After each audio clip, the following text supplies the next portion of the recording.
Hello, vinyl community. This is Randy. Back today with another video.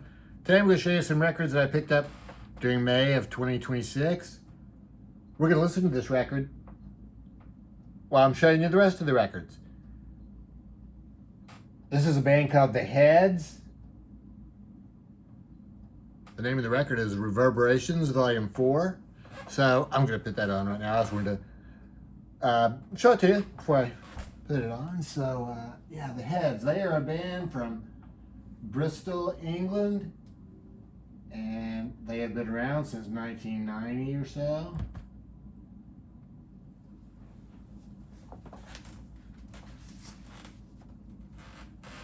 And they are like a drone or stoner rock band.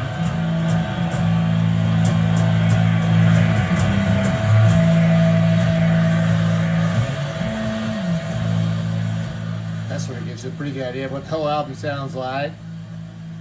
The songs do have names.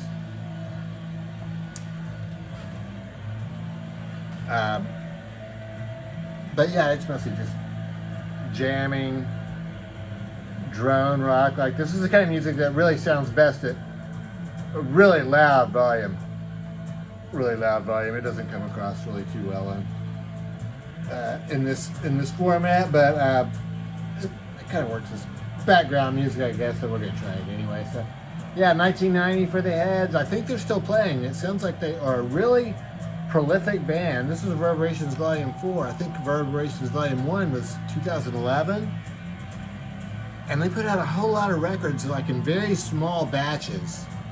I'd never really heard of them before. And then I got a message from Feeding Tube Records, because another artist, I'll be showing you in a second, Jeffrey Alexander, had a record coming, and they were talking about other records they were going to be selling, and this was one of them, so I decided to go ahead and get it. So, yeah, The Heads, Reverberations Volume 4. I don't really know much more about them. They are from Bristol, England, been around since 1990 or so. They're really prolific, and this is what they sound like. I got this record by Eden's Children. Eden's Children is a band from Boston. And this record is from 1968. It was originally on ABC Records. This is the second album by Eden's Children. The first one, you may remember, was also reissued by Sunday's Record a while back. Fantastic album cover here.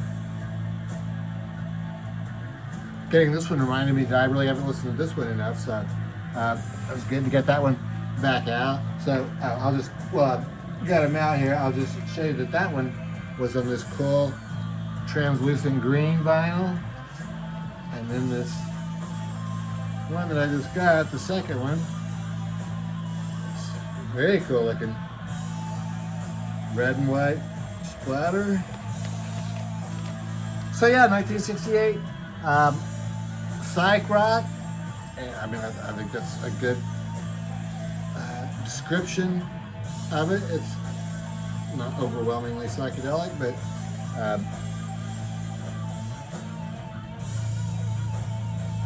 yeah, it's a good, strong record.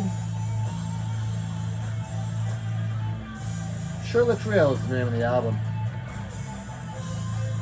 Back cover in the front. I received in the mail the second volume of this year's 4-volume series of Dave's Picks.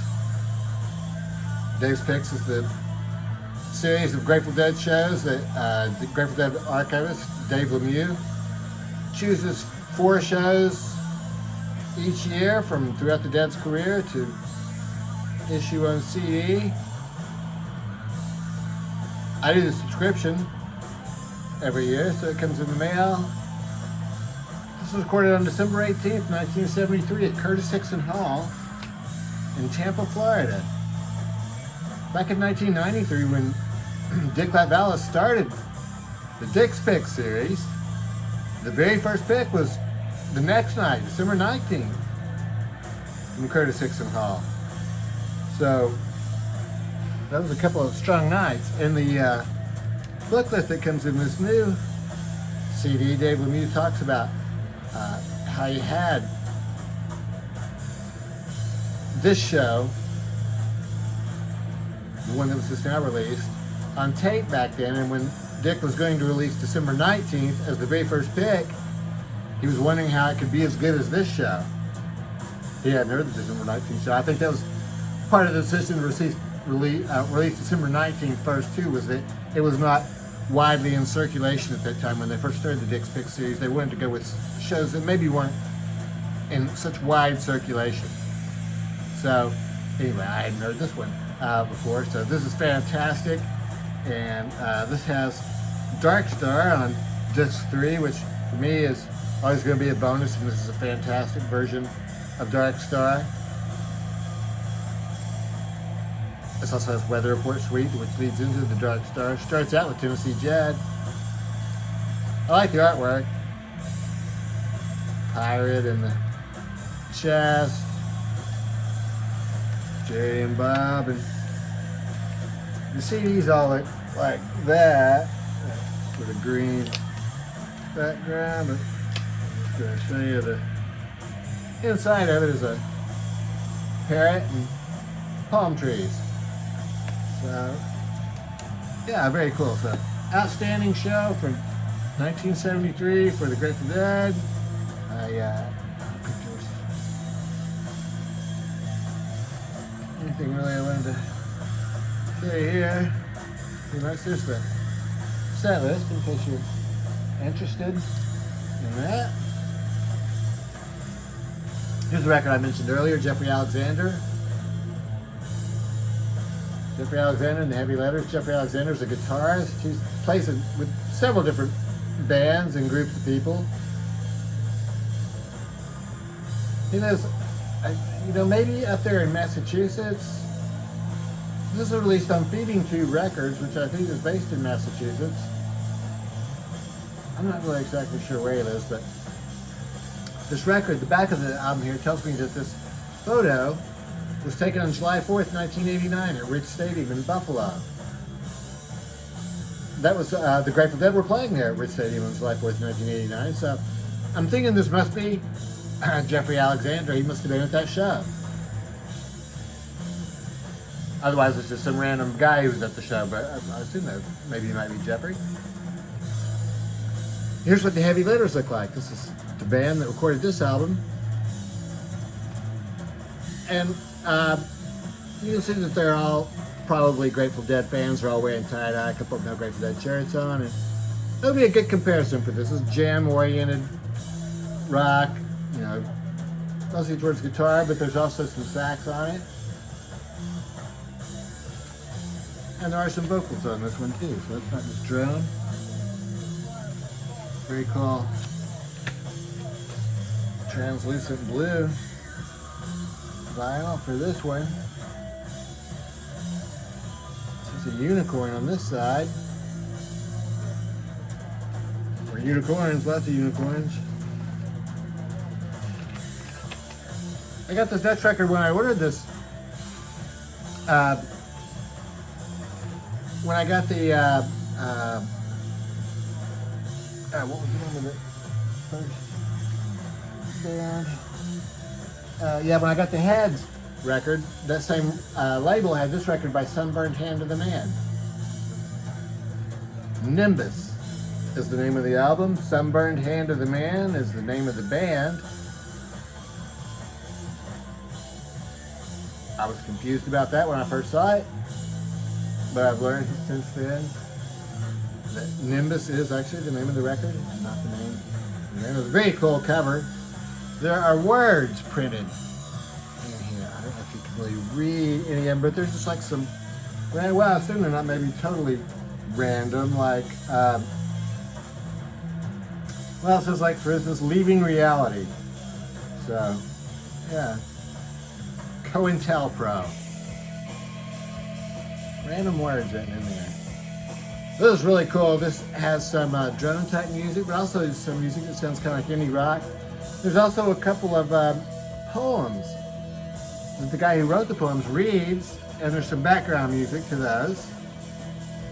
And the guy's name is Peter Gizzi. Gizzi or Gizzi, I'm not sure how you pronounce that. But yeah, it's really cool, really wide-ranging record. Very entertaining to listen to. Stands up to repeated listening. Cool, Sunburned, Hand of the Man. And the last record I have to show you was this Tone Poet release. Dexter calling, Dexter Gordon. Dexter Gordon recorded this for Blue Note after he had been living on the West Coast for 5 or 6 years, I think in the late 50s. He moved back to New York to record this one. Kenny Drew on piano. We got Paul Chambers and Philly Joe Jones on drums. So the rhythm section from Miles Davis' first quintet. Just one horn, so it's, I think like with most Dexter Gordon albums, it's the focus is all on him.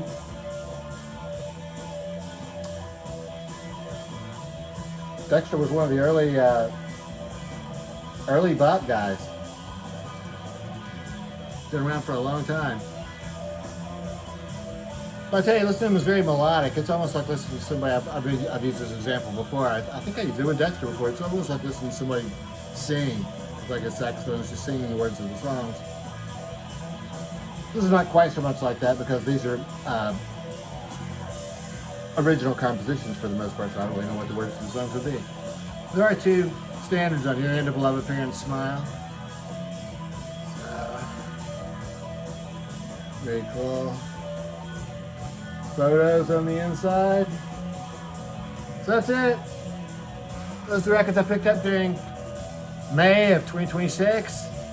Be interested to know what you think about those. And I hope everybody's doing well. Thanks for watching.